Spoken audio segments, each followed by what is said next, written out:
Je range mon bureau et le précédent épisode remonte à la semaine dernière, lundi dernier. Il s'est donc écoulé une seule semaine et la raison pour laquelle je fais une vidéo aujourd'hui, c'est pour éviter de vous imposer une vidéo d'1h30 comme la précédente. Alors j'ai envie de dire pour vous ça n'est pas très important parce que une vidéo d'1h30, déjà il n'y a pas grand monde qui la regarde et puis surtout il y a le chapitrage que je donne toujours en dessous des vidéos et qui permet de n'en regarder que 3 ou 4 minutes. On peut toujours aussi regarder ces vidéos en mode accéléré, x1.25, x1.5. Je sais qu'il y a certains booktubeurs, certains utilisateurs de YouTube, certains vidéastes que, pour ma part, je regarde ou j'écoute comme ça, à x1.25 ou à x1.5. Ça ne marche pas forcément bien avec tout le monde. Et je pense que moi, je parle trop vite pour pouvoir être vraiment intelligible à x1.5. Peu importe. La raison pour laquelle je fais cette vidéo après seulement une semaine, ça n'est pas parce que j'ai des dizaines et des dizaines de livres qui se sont entreposés, mais c'est pour éviter justement cette longueur.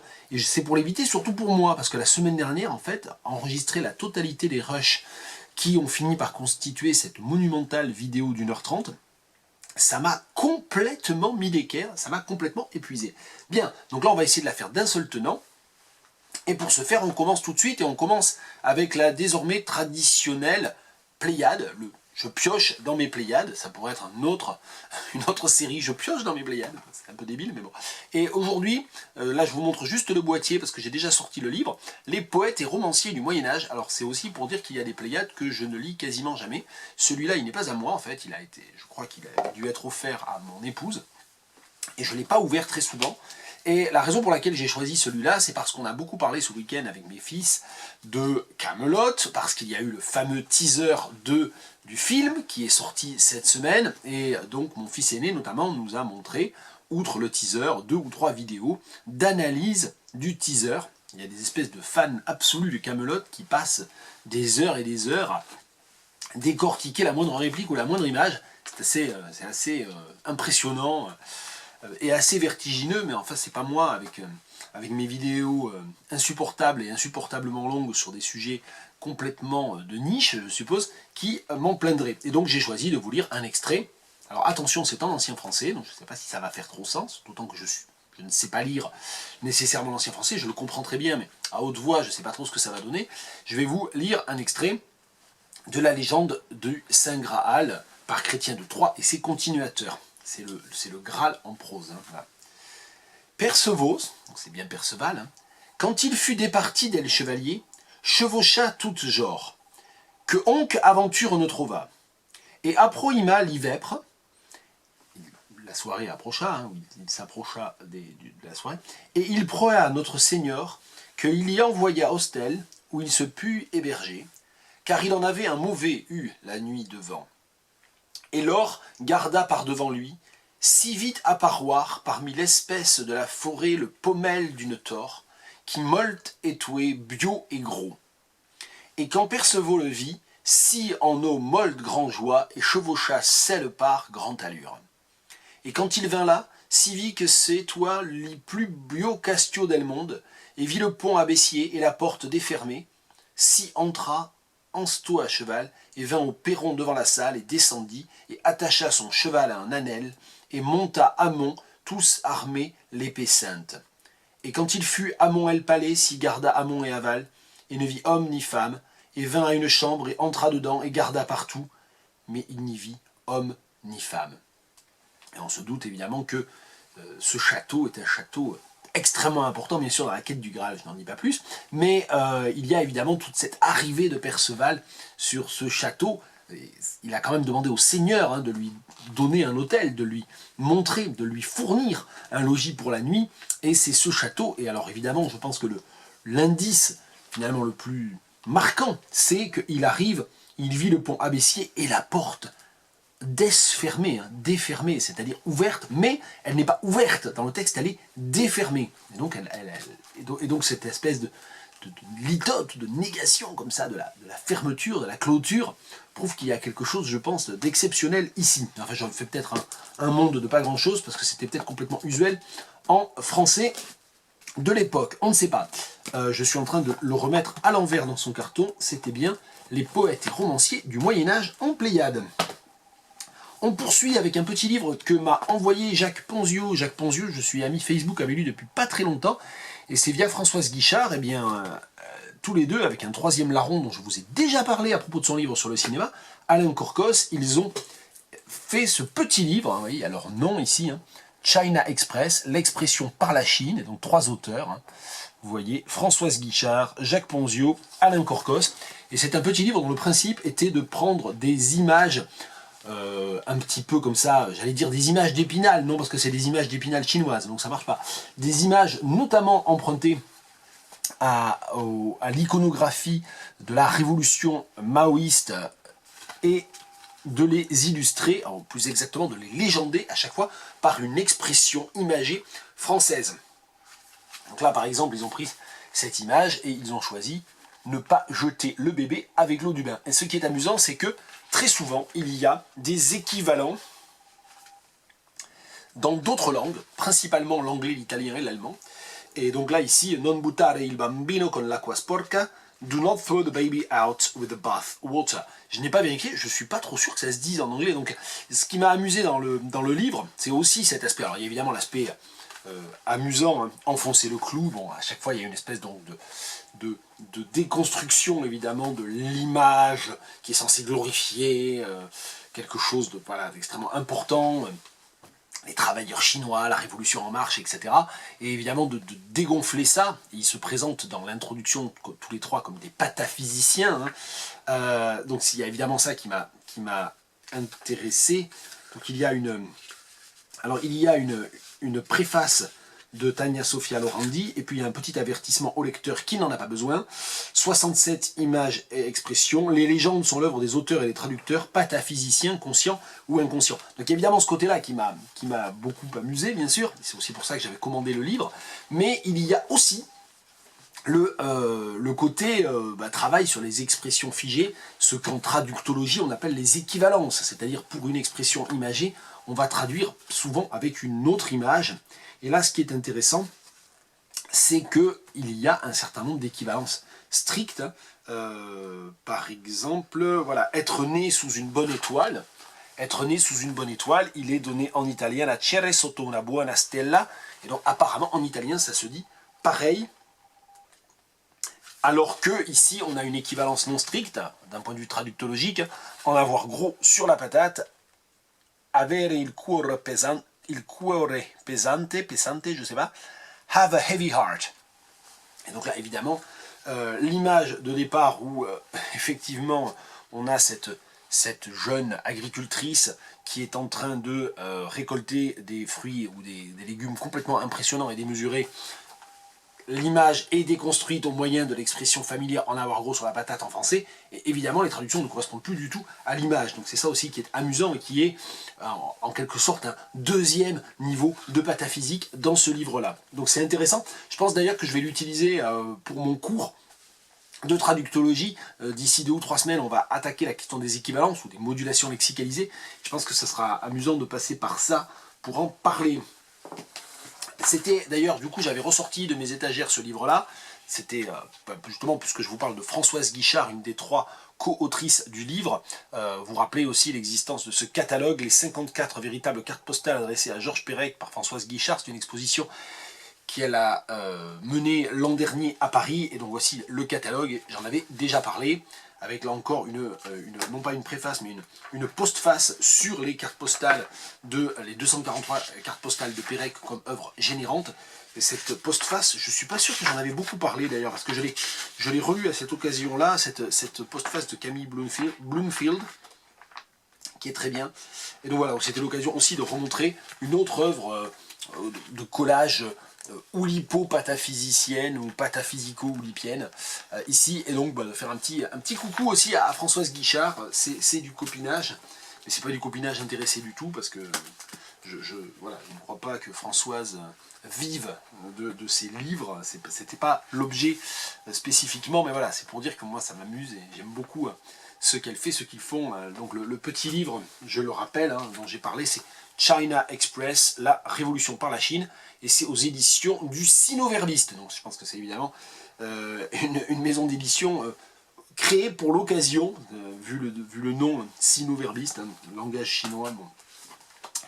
On en vient à 3 autres livres. Alors il y en avait un 4e, c'est celui-là, parce que je me suis rendu compte que je l'avais remis sur mes étagères sans avoir fini de le lire, d'abord parce que c'est volumineux, parce que c'est pas fait pour se lire en d'un seul bloc, ou alors il faudra vraiment que j'ai un arrêt maladie très très long pour lire ça de manière approfondie. Ça fait 1700 pages quand même.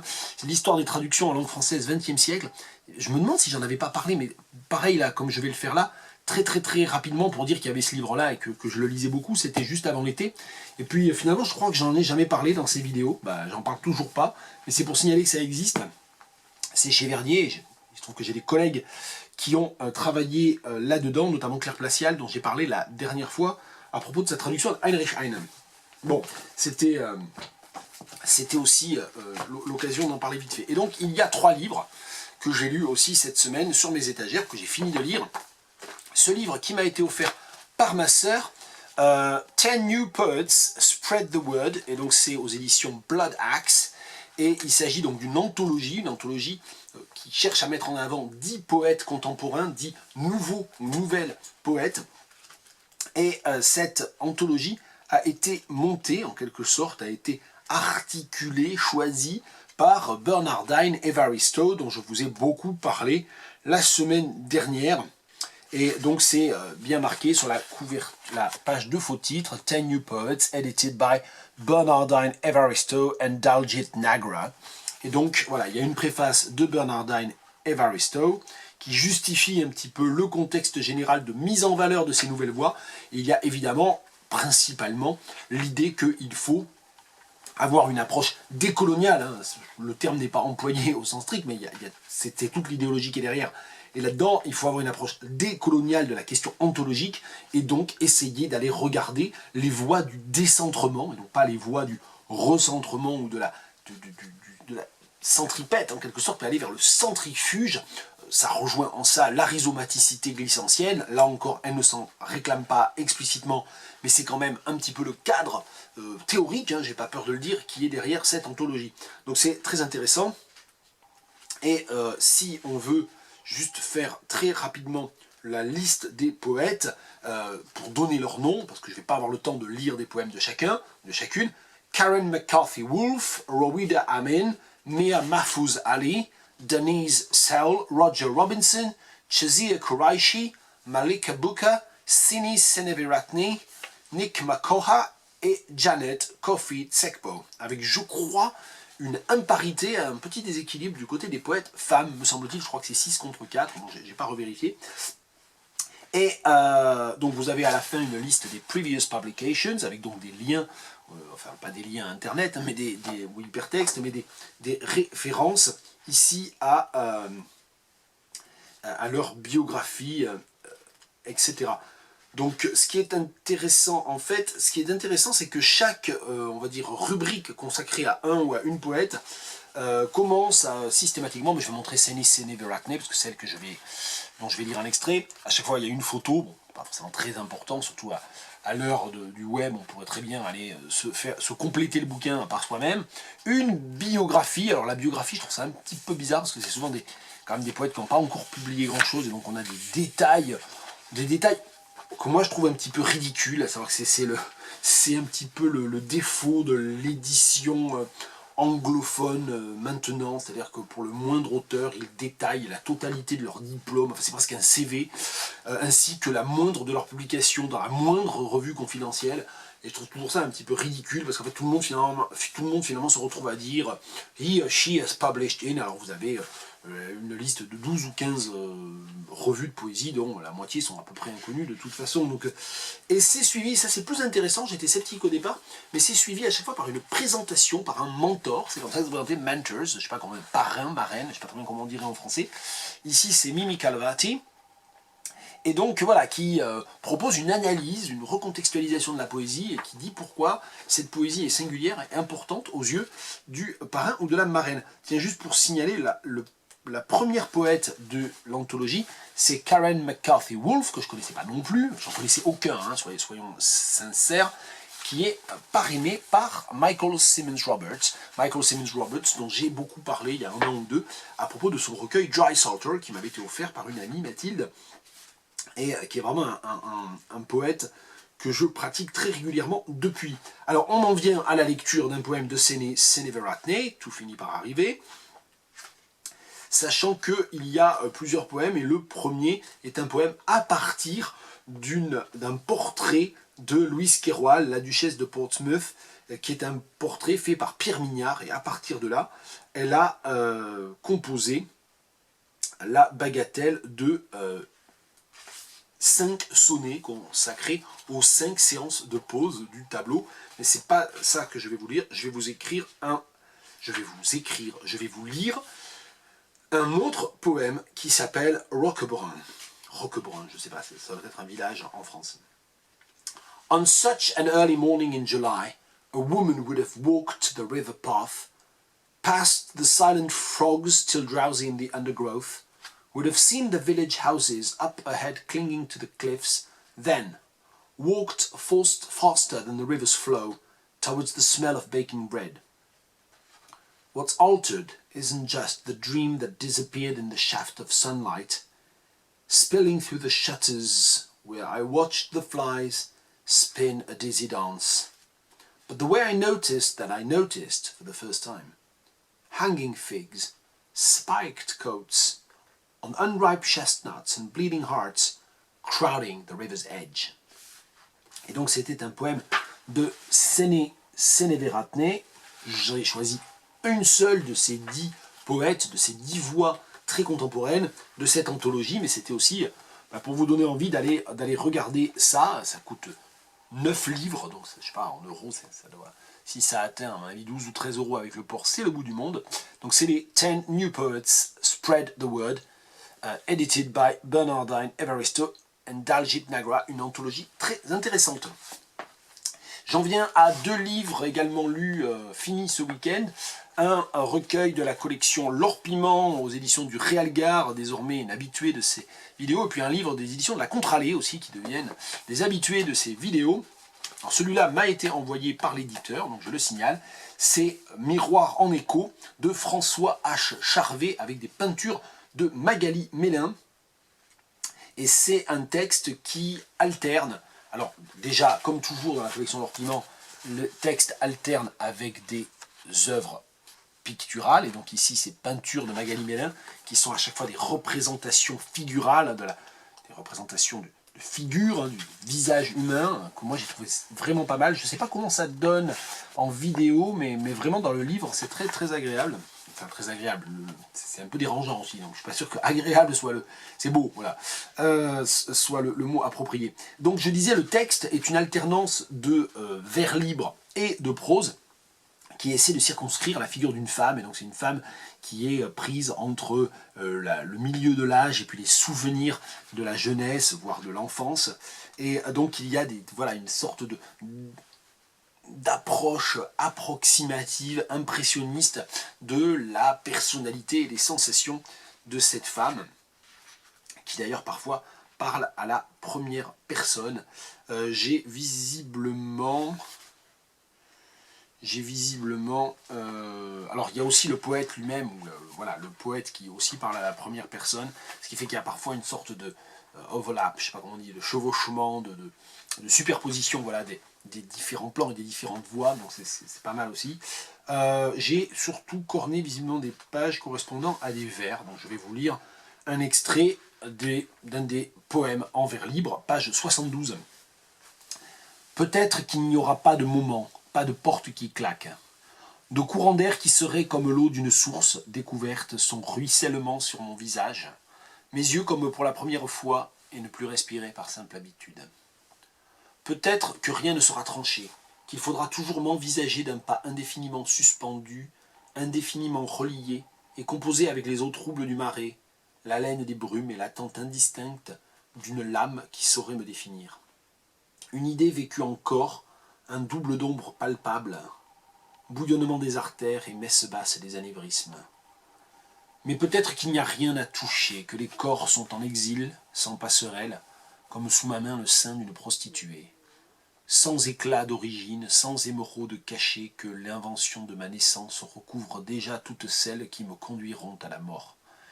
que les cristaux de sel du chemin n'aiguisent que la seule soif des marcheurs, qu'une langue est à portée, et que les mots ne font que remettre à plus tard. Peut-être que je ne serai jamais qu'une vitre draguant la rue, sans pierre à l'éclat pour me dévaliser, sans pouvoir reconnaître ce qui se présentera, comme je traîne le regret du lilas, l'odeur d'une chevelure, une image, à me dérober la saveur de la respiration qui brûle, de l'air à l'étouffement, l'initiale du regard qui se noie, sa lutte au plus juste de l'appel. C'est donc un poème tiré de ce recueil, Miroirs en écho, par François H. Charvet et Magali Mélin. Moi, je mets vraiment à chaque fois, pour moi, les deux auteurs sur le même plan, c'est-à-dire le ou la poète et le ou la plasticienne. Et donc voilà, c'est parce que les livres sont vraiment conçus comme une sorte de vrai dialogue, et c'est très très bien. Vous avez entendu ce poème, bon, la raison pour laquelle ce poème m'a beaucoup parlé aussi, c'est parce qu'il parle de cette incertitude sur le moment de la mort, le moment du basculement, et c'est peut-être pas très gai, mais je sais pas, c'est des questions qui me travaillent en ce moment, on va dire ça comme ça. J'en viens donc à Amandine D. Eh bien, on est en 2020, et ça va être le premier livre publié en 2020, dont je parle cette année. Donc c'est un livre qui est sorti là pour ce qu'on appelle parfois la rentrée littéraire de janvier. J'ai jamais rien compris à ces histoires-là. Et donc c'est le premier livre que je lis d'Amandine D. Et ça a fait l'objet d'un certain teasing par l'éditeur depuis 2 ou 3 mois. Et j'ai lu, je ne sais plus où, qu'on en parlait comme une sorte de deuxième King Kong Theory. Et comme j'ai pas lu King Kong Theory, ça va me faire une belle jambe de toute façon. C'est un livre sur la féminité. On va pas tourner autour du pot. C'est un livre autour de la féminité, de ce que ça signifie de grandir en tant que fille, toutes ces questions évidemment extrêmement présentes, les constructions du genre, etc.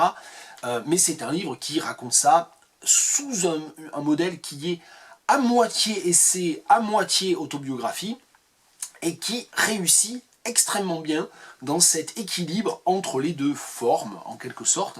Ce qui est intéressant aussi, c'est que, bien sûr, le livre d'Amandine D revient sur tout le moment politique, social et idéologique que traverse notre pays, et on va dire plus généralement l'Europe occidentale, le monde occidental, depuis MeToo et Balance ton porc.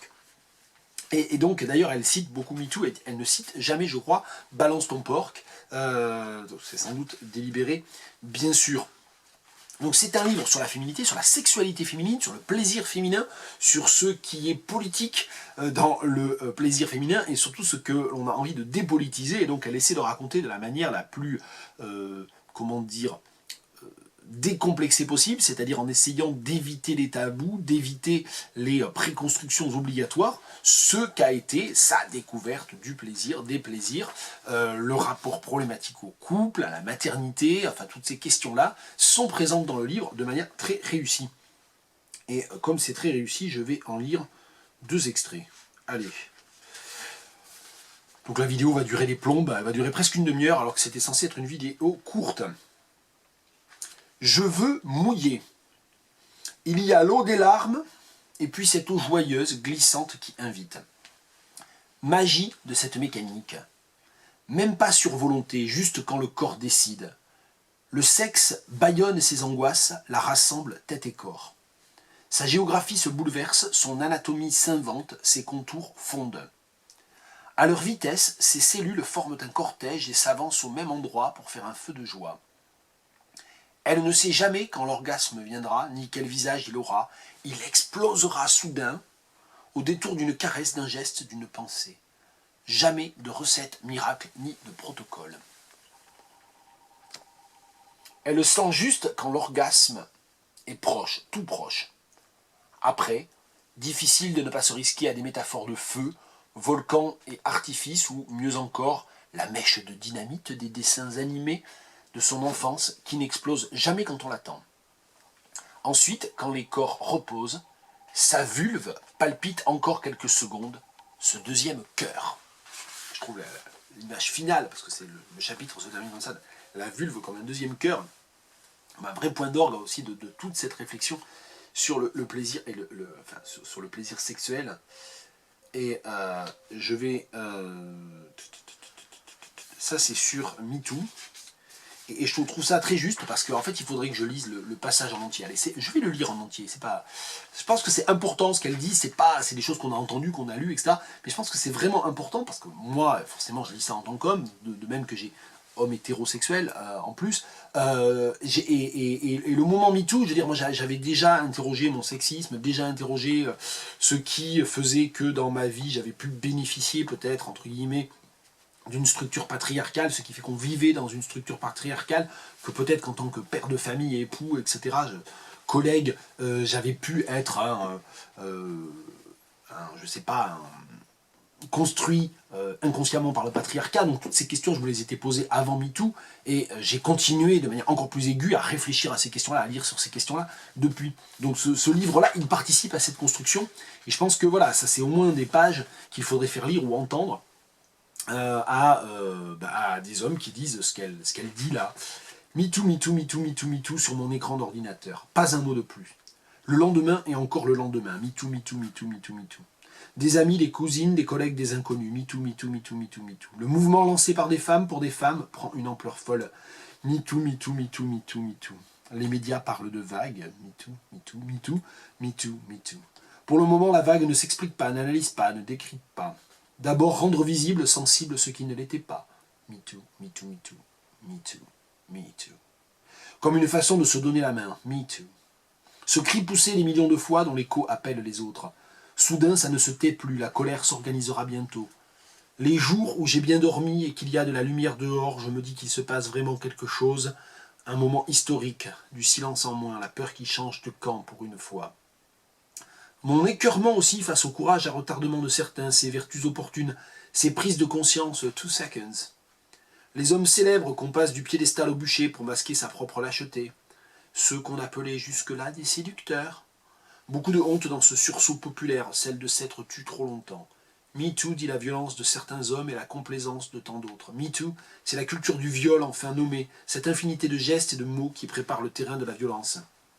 J'aimerais que chaque homme cherche le connard ordinaire, peut-être tapis au fond de lui, et l'en extirpe. Combien sont-ils à se livrer à cet examen intime? Je ne publie rien sur les réseaux sociaux, je ne parviens pas à franchir le pas. Pas mon endroit. Quelque chose résiste en moi et je ne veux pas céder à la vague par devoir. Derrière ces millions de MeToo, il y en a peut-être beaucoup d'autres comme moi, silencieuses et solidaires. Des hommes et des femmes s'inquiètent soudain. La séduction n'existe plus, c'est le drame. On leur a arraché des mains le mode d'emploi, on les condamne à la frustration affective et sexuelle, on brise tout élan spontané, et surtout on piétine notre fleuron national, la séduction à la française. Je bouillonne. Font-ils semblant de ne pas comprendre? Pourquoi n'acceptent-ils pas de se hisser au-dessus de leur petit moi et d'admettre qu'une réaction qu'ils imaginent singulière et spontanée ne leur appartient jamais tout à fait, qu'elle est le fruit d'une culture, d'un façonnage? C'est l'essence même de ces films de science-fiction de mon enfance, où le héros éprouve 1000 difficultés à distinguer les vrais humains des cyborgs, parce qu'entre les robots sensibles et les humains impitoyables, il s'y perd. Il fallait toujours attendre la scène finale pour en avoir le cœur net, celle où un ressort bondit de la poitrine de celui que je soupçonnais le moins. Nous sommes tous fabriqués. C'est seulement quand on l'a reconnu que l'on peut s'inventer un peu, rêver au possible. Un immense terrain de jeu où les rôles ne sont pas distribués à l'avance et où les règles s'inventent à chaque rencontre. De ce film-là, j'ai hâte de voir la suite. Amandine D, à main nue, pages 101 à 104 pour le dernier extrait lu, et c'est aux éditions La Contralée, ça vient juste de sortir, votre libraire, là, forcément. Voilà, c'était Je range mon bureau, je crois, la 56, je sais plus bien, ou la 57, je sais plus. Enfin, le titre est juste, même si moi je sais plus où j'en suis. Allez, à la prochaine.